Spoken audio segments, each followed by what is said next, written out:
best stories in sports. This is an E60 feature presentation.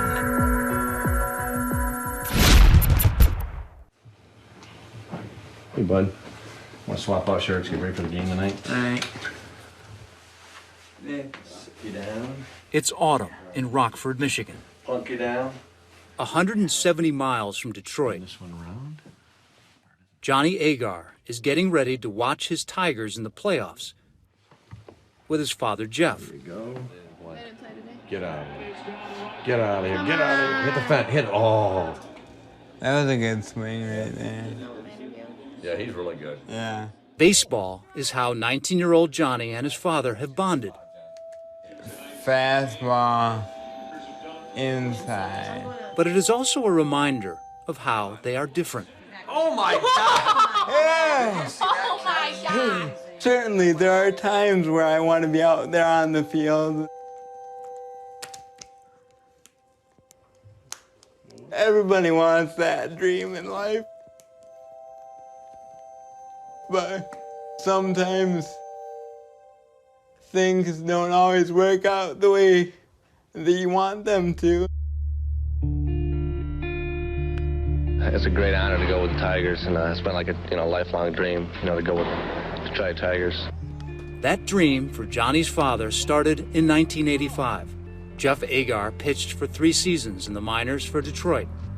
But his big league dream fell short. By the spring of 1994, he was working for the Ford Motor Company.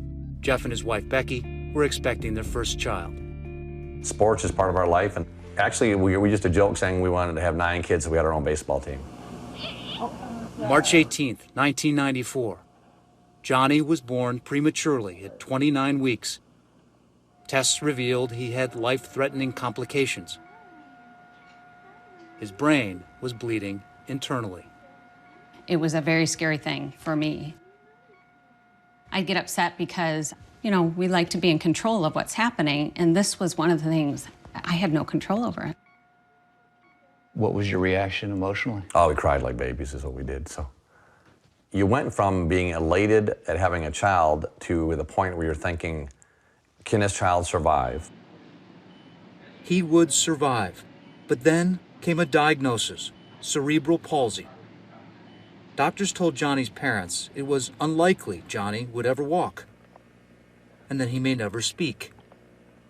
It was a huge transition to say, well, he's not going to be what we wanted to be, but he's going to be something totally different, and we got to wait and see what that is. Being that I was married to an athlete, I worried that he wasn't going to be able to bond with them. I had fears that they wouldn't have a closeness. When he was first coming home, my brother and I stopped in the sporting goods store and picked up a baseball and bat, a soft, cushy one. Not sure if we'd ever use it, but just in case. So we weren't going to take any chances. I'm sad to know you like baseball. He was watching you, wasn't he? Wow, good hit. One of my fondest memories was my dad used to play pickup softball. He would always take me out on the field, be able to run the bases and hit some balls. Yeah, it was awesome. As much as Johnny loved baseball, he would never play the game.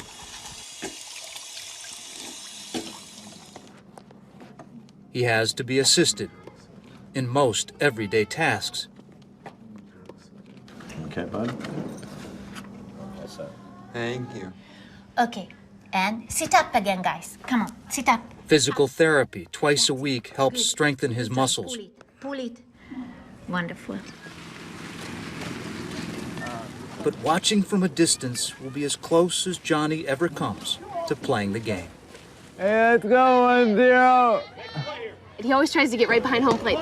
He almost tips back in his wheelchair when he cheers for me sometimes. When Andy plays, it's really a part of me playing out there. I feel.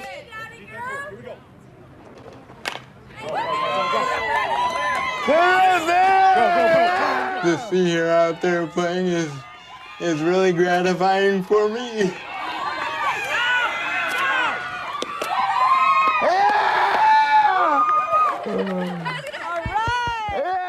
I see how much he loves sports.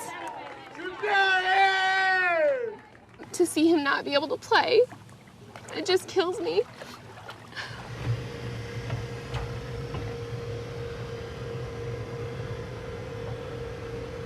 I think he feels sad that he's missing out on things. Hey, bud. It's tough as a parent because you want what's best for your kids for sure, and you want them to be able to do all the things other kids do.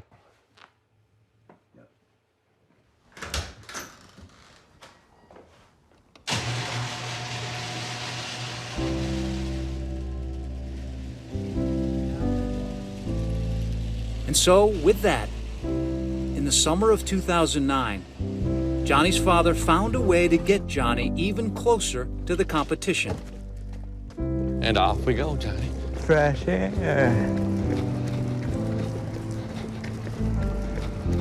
I've always wanted to feel that, have the crowd emotion, have the wind blowing in my face, you know.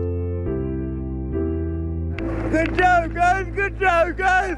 Go get him! Go get him! Ever since I was a little kid, you know, I wanted to be out there on the field competing, and running is my field. The road is my field. The road is where Johnny competes. By the spring of 2012, Johnny and his father were racing in over a dozen events a year. They finished their first marathon and also competed in multiple triathlons. Now you're on, Dad. Then, in the summer of 2013, Johnny had an idea. I'm gonna give Dad a break a little bit. That's what you said. Yeah. A break from what, though? From pushing me. He really does a lot for me, and I think it's important for him to realize how much I really love that. No, I wanted to show him that I appreciate it by running my marathon. It is a beautiful Saturday here in Rockford, Michigan. August 17th, 2013. Today, Johnny and his father will do a 5K run together. I need you to give me a good lead, Dad. We'll get as fast as we can, buddy. I want to go. At the 2-mile mark, Johnny and his father stop. This race will end differently. Let's roll, baby.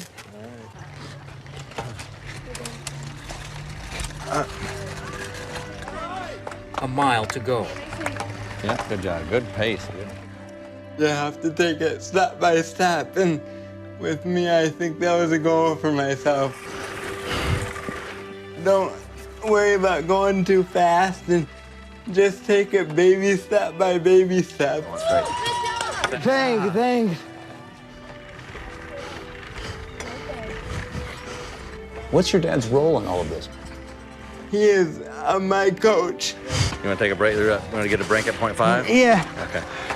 Don't push it too hard. Just take it. It's really fun to have him behind me because he knows exactly what I'm going through because he's been an athlete himself, you know.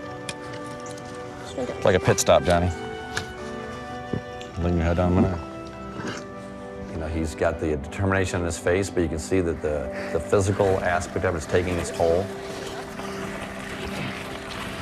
A little bit of an uphill, buddy, so keep pushing. Keep lifting your knees up. That's not easy by any means. Just patient. You got a nice, easy pace. Holy cow. He's to the point where you're kind of wondering, hey, does he have enough to finish? I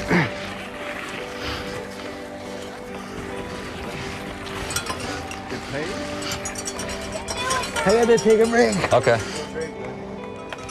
Let us know when you get your breath. Yeah, I'm good. Good, okay.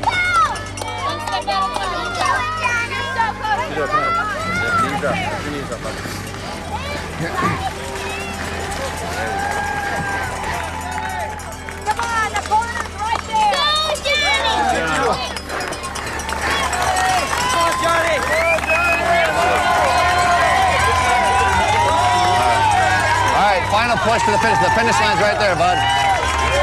Let's go, buddy.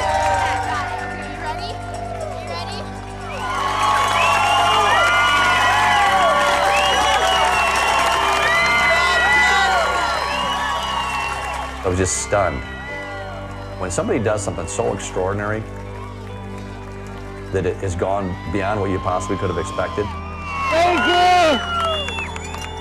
Sometimes you just sit there and you're just in awe of it, and there's not really much you can say. Before I did a race with my dad, I would always participate. But now that I crossed, it feels like I am officially an athlete. Everything that had been building up from him for years that he wanted to say, and now that was his chance to say it. I remember thinking, this is that little boy who was 3 pounds in my arms, and just remembering all the surgeries and the therapies and hearing that he may not be able to walk. It shows people that no matter what their struggles are or disabilities, that they can overcome them and achieve their goals. Over that finish line, you said you have now become an athlete. How did that change the way you viewed yourself? It definitely gave me a lot more confidence in myself. No matter what life threw at me, that I was ready for it. To come through when you need to come through. That's the challenge that we all have in life.